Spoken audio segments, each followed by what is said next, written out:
What's up, everybody? Good morning. What am I saying? Good evening. It's 9 o'clock, 10 o'clock. Some places, some places. So good evening. How are we doing today? I decided to go live today. I haven't been live in a minute, so I just decided to go live quickly. And based on the my stream, on the graphics on my stream, it the graphic depicts and also description of the stream on how we're going to look at certain topics today. Starting with some of the topics from banks, how these banks close the banks and all that. What does that mean?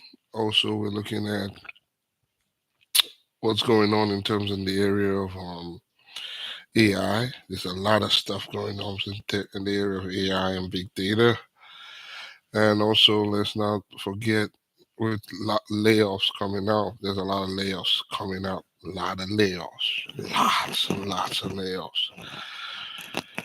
So we have quite a lot to cover, but all this and the last topic is going to cover will be the main topic. It's human resources. How you can actually make $5,000 to $10,000 a month in the area of human resources. It's shocking, but again, with a lot of layoffs, how can you make 10 and 15, 5 to 10K a month in human resources? And I'll tell you, I'll give you the hint. It's in big data. So, but let's talk on what's going on currently. Currently, let's start with what's going on with the banking sector, the financial sector. Currently, there were two major bank closures: the SVB Bank and Signature Bank. SVB Bank is known in the tech space as a tech bank that funds tech projects, tech companies, and also VC for companies. So they are huge in funding. So they basically they were in the process of being closed down, but and then the government came in, stepped in, reformatted their whole leadership, and took over. But what does that mean for a bank to collapse? What does that mean for the average everyday person, and me, you, and everybody else? It's it's an indicator. It's an indicator on what is the flow of what the economy looks like or might look at. When banks start closing, what I look again, I'm the kind of data guy. I look at metrics that judge the health of a bank itself. And if you know how banks work, bank works on an asset-based system. So banking, what banks do is take your money, our money, invested in banks, and then buy assets and hedge on those assets to make profits at the end of the day. And based on how the economy is, they do risk assessment. That's why there are a lot of quants and data guys that work in the bank. And look at what they're going to invest in. Again, assets could be real estate, could be new companies, could be a lot of stuff. The term asset is a huge range. So the banks look at what asset they're going to invest in and hedge a risk on those assets to see if there's going to be a profitability in the asset based on numerous factors: the economy, how the asset will basically thrive if there's an inflation in the economy, or if there's how the economy works. So if the asset is losing value, the banks basically lose value. They don't make money, and it's not profitable.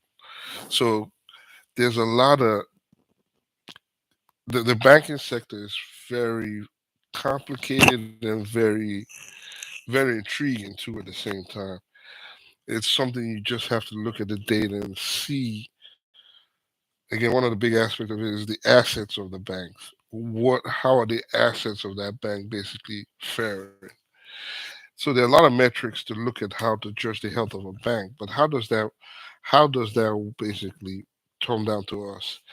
If some of the assets being invested in these banks are being devalued, So what's the worth of the assets everybody's investing in? That's the next question.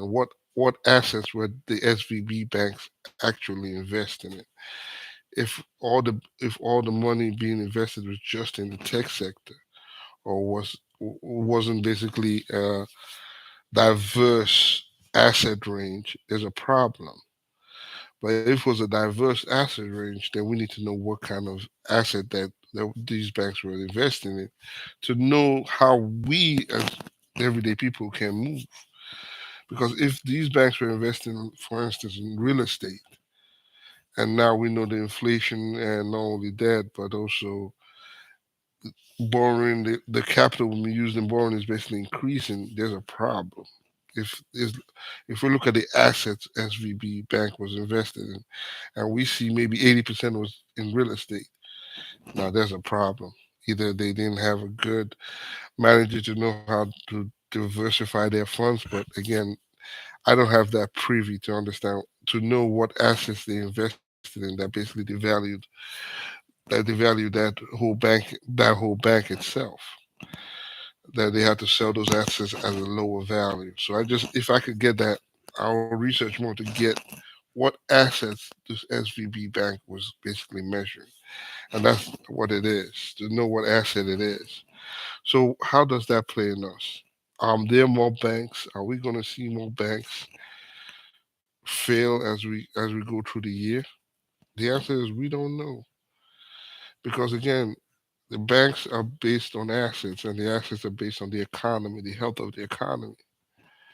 And nobody can predict where the health of the economy goes. Even the greatest economists tell you they can't predict it because there's too many variables in the economy to control. And it's a lot. I've tried to model it. It's impossible. It's not impossible. It's an ever changing process. Just trying to model the GDP of an economy is it's complicated. So if a bank fails, we need to know how that impacts my life and everybody's life. Even though it was FDIC insured or not, we didn't know how that affects us. So the best way to look at it is what assets did SVB Bank invest in? If we know those assets, then we can know, okay, where the huge problems are, and how again then the next step is, what are other banks investing the same way SVB Bank have been investing? If they are, that's an issue. If the portfolio of SVB Bank matches portfolio of other banks, that's an issue. That's why, again, we need to comb that data store to know what the portfolio of SVB Bank, and then match that portfolio to other banks to know where that problem came in, and to even know how our investments individually is going to fare over time. Again, banks are bank make money based on assets. So what kind of assets did SVB Bank have? And those assets correlate to our everyday life, like what we invest in. If I invest in Airbnb or buying real estate and all that, is am I at risk of losing that whole investment? So that will be the whole issue is, in terms of the banking itself, is what assets did SVB Bank itself invest in, or Signature Bank invest in, even though they were a tech company. They were what percentage of their portfolio was in tech? What percentage of it was in health sector? Was in real estate? What was the percentage? I'll dig more to know what. I haven't digged in depth, but that's where the question comes in, and how that relates to you as an individual itself. So with the banking sector, what I'll say is a watch and see. Let's see if we are gonna see, as months come by, more banks either declaring they're gonna be shut down, or declaring they're gonna need government assistance. So it's a watch and see game right now. and also the economy at the same time. Again, we have a good economy in terms of employment, but in terms of inflation, we have a problem. We have a lot of jobs. Even with people laying off, we still have a lot of tech jobs available. I mean, a lot, and in specific fields. So let's jump into the job itself. Recently, I think this week, last week, Meta laid off, I think another 10,000 or a couple of thousand people, and the another couple of tech companies are scheduled to lay off more people in coming months itself. So what does that mean in the tech sector? What does that mean for tech jobs? It means yes, it's shrinking, but it doesn't mean there's not a lot of jobs out there. There are a lot of jobs out there that can't. They're now still being filled out. I know for a fact there are a lot of data science, machine learning, AI data analyst jobs that are not being filled right now, and they need a lot of that, even in the health side. Look at this is why they need. This is one of the reason. Recently, we had GPT-4 come out again, a new version of GPT, a GPT-4 come out that basically revolutionized the new GPT-3 that came. But GPT-4 came out doing more advanced stuff in terms of um, asking questions, querying, doing a lot of stuff in terms of GPT-4, advanced because it has more data to be basically trained on. So a new set of that came up. Microsoft announced AI in their new systems. AI that aggregates that will work with your Excel, Microsoft Word, all your current Microsoft tools. AI will basically take all those and basically make um, descriptions. For instance, if you want Excel, if you want to make sense of your Excel, maybe Tableau to turn it like a Tableau takes all your data and basically makes recommendations for you just by asking it. Voice recognition. Hey, um, Microsoft, I need Xavier Edwards. I'll answer that question in a few. Just give me a few.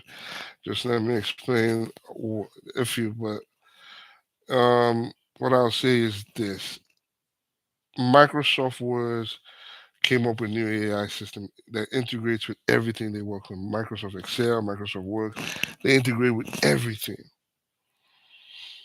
We have ChatGPT 4, we have AI for that. We have new AI coming out for that comes out every day. We have recently an AI system that was designed that detected breast cancer 4 years before it even developed into uh, a full-grown cell. It an AI algorithm detected breast cancer 4 years before it even could be fully developed. 4 years. An AI system detected that. Imagine how powerful that is. That it detected a cancer cell 4 years before it even became full grown, before it could be detected by a human eye. AI detected it 4 years before it could be seen by a human eye. See how see how AI and big data is basically growing on and on. They're huge. They're huge growth in terms of AI and big data. A lot of great big advancements, and that's not going to stop.